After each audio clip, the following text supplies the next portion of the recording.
thank you all. Well, thank you all very much for such a warm welcome. I first want to thank Craig and Michelle for their love and compassion for their friends and for being such great representatives of an incredibly important industry for America's future. I want to thank all the airline employees who are here from all the airlines around America. I want to thank you for your dedication, for your concern, and for being such great patriots for this great country.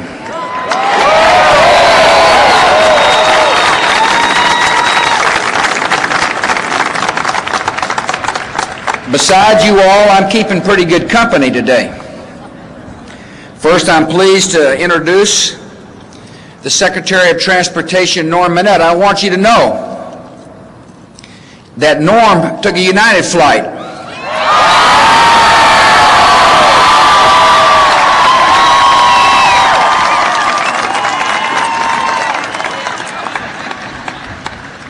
And he said the flight was just perfect.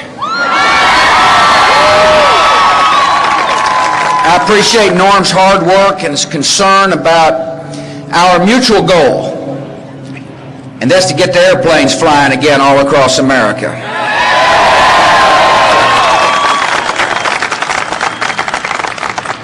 I'm proud to be on the stage with your governor and with his honor, the mayor.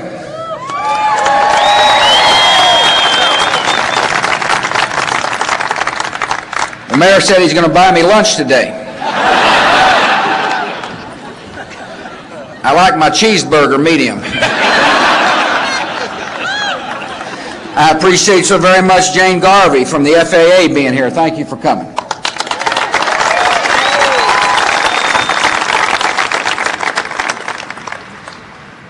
I'm really proud of the attitude in Washington, D.C. right now. Traveling with me today were Republicans and Democrats, but make no mistake about it, they're first and foremost patriotic Americans.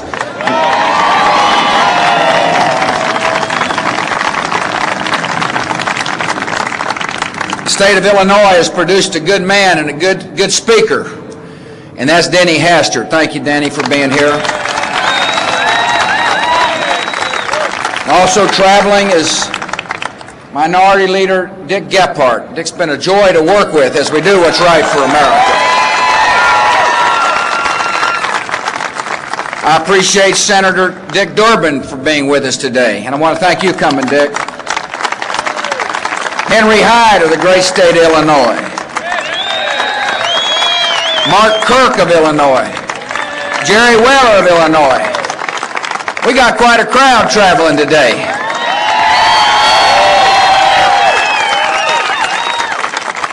All of whom are here to say as clearly as we can to the American public, get on the airlines, get about the business of America.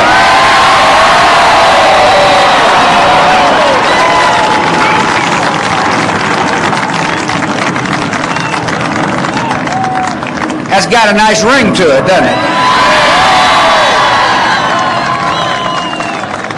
I want to thank not only the employees, the people that make the airlines go, but I want to thank the chief executive officers from American Airlines and United Airlines, as well as old Herb Kelleher from Southwest Airlines.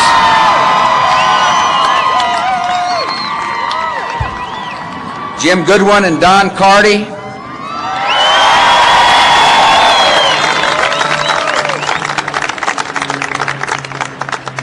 George Michael, sons of American Transair, is here as well. Thank you all for coming, and thank all your employees for being here.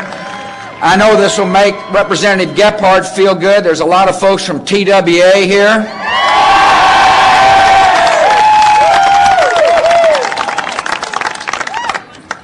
So honored to be here. I think it's interesting that on one side we see American, on the other side it says United.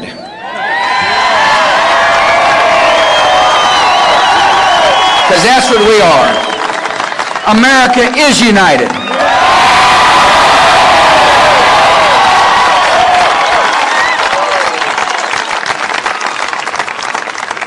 We are united. We are united in bringing justice to those folks who did the evil deed on September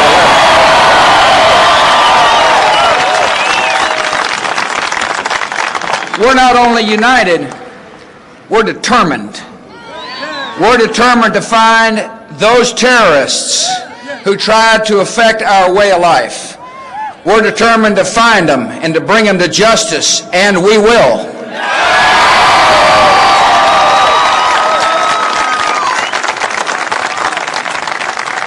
But our determination goes beyond the immediate and the short term. This is a nation that's determined to defend freedom from any terrorist, any place in the world. This is a determined nation, and we're a strong nation. We're a nation based upon fabulous values. We're also a nation that is adjusting to a new type of war. This isn't a conventional war that we're waging. Ours is a campaign that'll have to reflect the new enemy. There's no longer islands to conquer or beachheads to storm.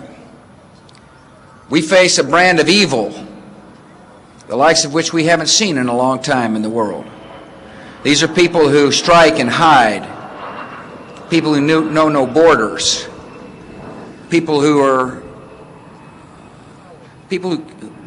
depend upon others. And make no mistake about it, the new war is not only against the evildoers themselves. The new war is against those who harbor them and finance them and feed them.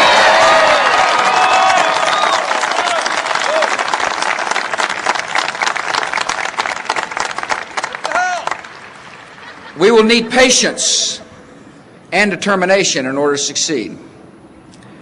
We must understand that sometimes we will see our resources deployed and sometimes we won't. But we will use every resource at our disposal. We will use the military might of the United States. We will use our intelligence gathering capacity of the United States.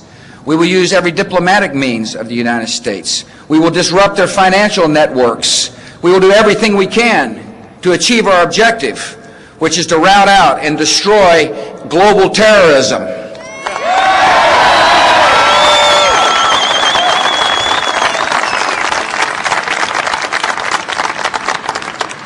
Americans understand we fight not a religion. Ours is not a campaign against the Muslim faith. Ours is a campaign against evil.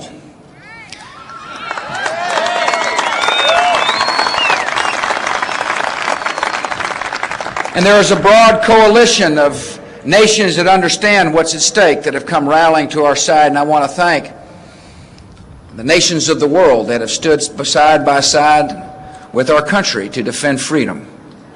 It's heartening to know that we stand not alone in the world.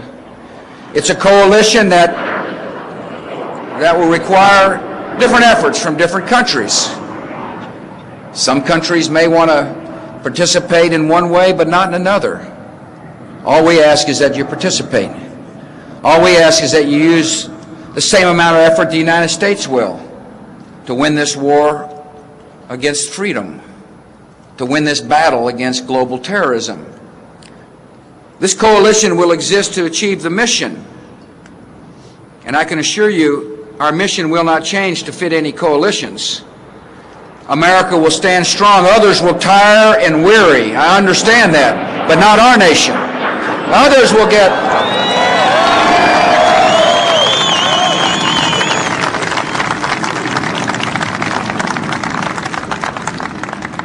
Others will second guess, but not our nation. Others will become impatient, but not this great nation. We will stand firm and stand strong until we've achieved our mission. We hope everybody follows, but we're marching on. We're marching on to do what's right.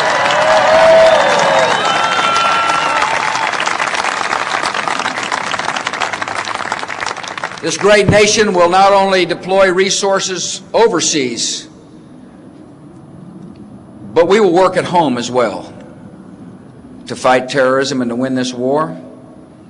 had the honor of announcing an Office of Homeland Security the other night in front of Congress. My good friend, the governor of Pennsylvania, has agreed to leave his office early to serve the nation, to coordinate activities, to make sure that anybody who wants to harm America will have a hard time doing so, to make sure that we're as strong at home as we are abroad, to make sure our resources are deployed effectively. We have thousands of FBI agents working today to chase down any lead, to look at any hint, to make sure America is as secure as can possibly be.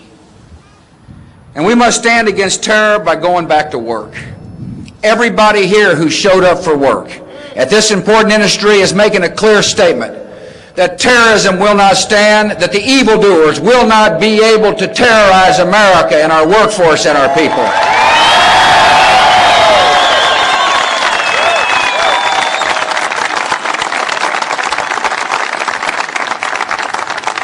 America understands that these have been incredibly tense days for the people who work in the airline industry.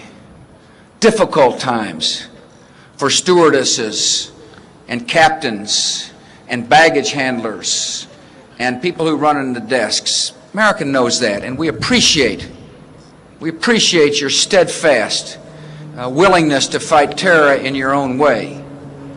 You stand against terror by flying the airplanes and by maintaining them. You stand against terror by loading a bag or serving a passenger.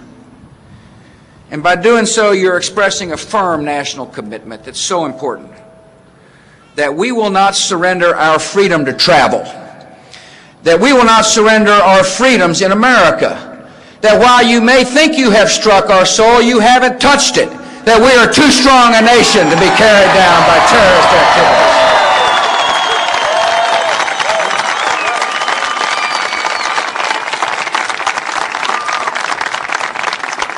When they struck, they wanted to create an atmosphere of fear. And one of the great goals of this nation's war is to restore public confidence in the airline industry, is to tell the traveling public, get on board, do your business around the country, fly and enjoy America's great destination spots, get down to Disney World in Florida, take your families and enjoy life the way we want it to be enjoyed. And we've got a role, the government's got a role. Not only do you have a role to play, which you're playing in such fine fashion, but the government has a role to play as well. We've got a significant responsibility to deal with this emergency in a strong and bold way, and we are doing so. The first action we took was when Republicans and Democrats alike came together and put together a package to provide stability for the airline industry. We approved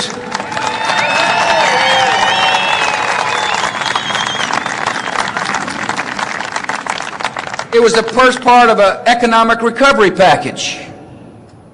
We understand when we get our airlines up and running, it's going to affect so much of our economy.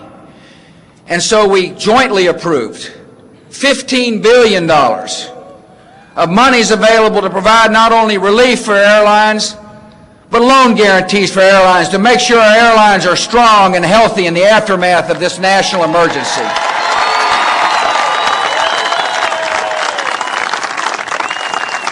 And I want to thank the Speaker and Leader Gephardt for taking the lead. They showed folks that Washington can work in concert and in a constructive way. But there's more to do. We must address the issue of airline safety in a constructive, smart way. For the sake of every passenger, every crew member, and every pilot, we are going to make our airline security stronger and more reliable. Last week, I reserved $3 billion in funding to achieve this goal. And today I want to outline some of our plans to do just that. First, I will work with Congress to put the federal government in charge of passenger and bag screening and all safety inspections.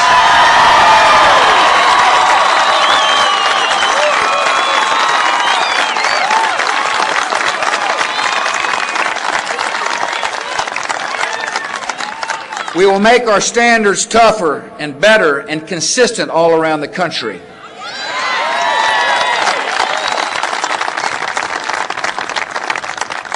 I understand it takes time for legislation to work through the halls of Congress, and you need to understand that too. And so to make sure we improve security right now, the federal government will pay for governors to call up National Guard and place guardsmen at inspection stations in airports.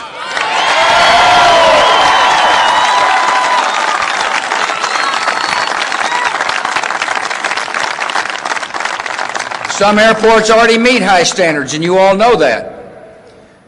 But for those airports that need help, we will work with the governors to provide security measures, visible security measures, so the traveling public will know that we are serious about airline safety in America.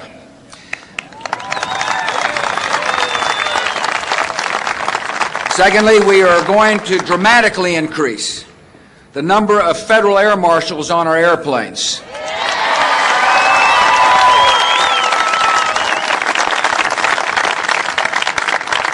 When Americans fly, there need to be more highly skilled and fully equipped officers of law flying alongside them.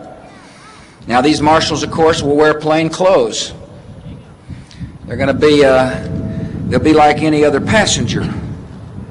But Americans will know that there's more of them. And our crews will know there's more of them. And the terrorists will know there's more of them.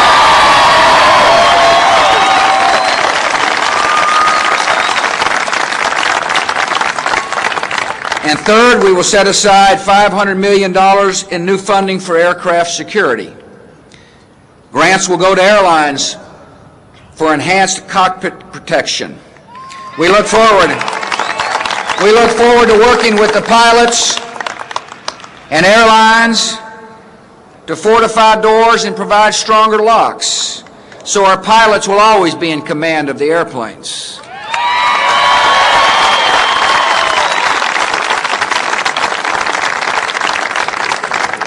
We will invest in new technology for aircraft security with grants to develop transponders that cannot be switched off from the cockpit, video monitors in the cockpit to alert pilots to trouble in the cabin,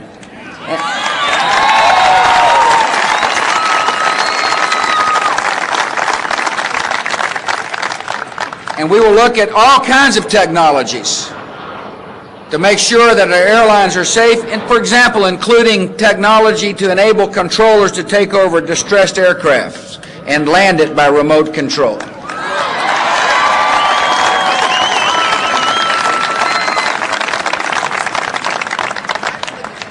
With all these actions, we're returning America's airlines back to the American people. We're making a strong statement that together, the government and the private sector will make flying a way of life again in America. The American people must know that my administration's confident tomorrow 9 cabinet members will board U.S. airlines to fly around our country to do their jobs.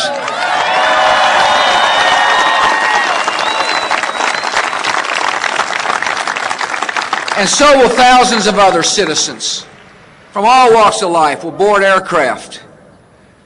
And these are good things for our nation, because this nation will not live in fear. We have awakened to a new danger, but our resolve is great, and the spirit of America is incredibly strong.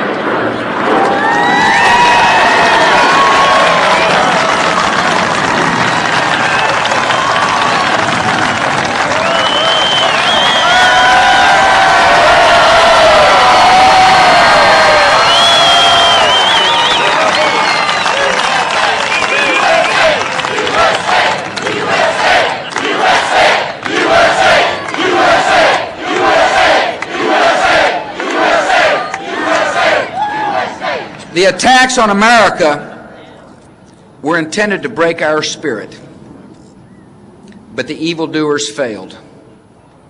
It's a fabulous land. We're lucky to live in it. It's a land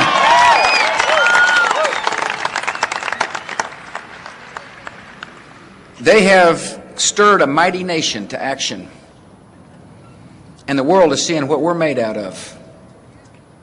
The world sees our resolve and is willing to follow. The world sees our commitment to freedom as an impressed. The world sees our compassion toward one another as neighbor helps neighbor, as neighbor grieves with neighbor, as people from all across our country want to hold the families who've been endangered and been hurt in their arms. The world sees a nation at prayer, Christian, Jew, and Muslim alike, praying for strength to an almighty and merciful God. The world is beginning to see the best of this great land. The world is beginning to understand why we all treasure America so much, our values, our freedom, and the strength of the American character. No, they thought they attacked America and hurt us. We are stronger than ever, and we will prove it to the world. Thank you all for coming.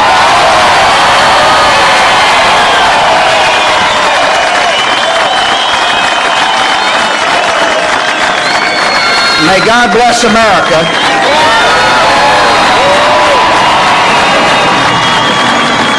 And now it is my honor to introduce the Speaker of the House of Representatives, Illinois' own Denny Hastert. Mr. Speaker.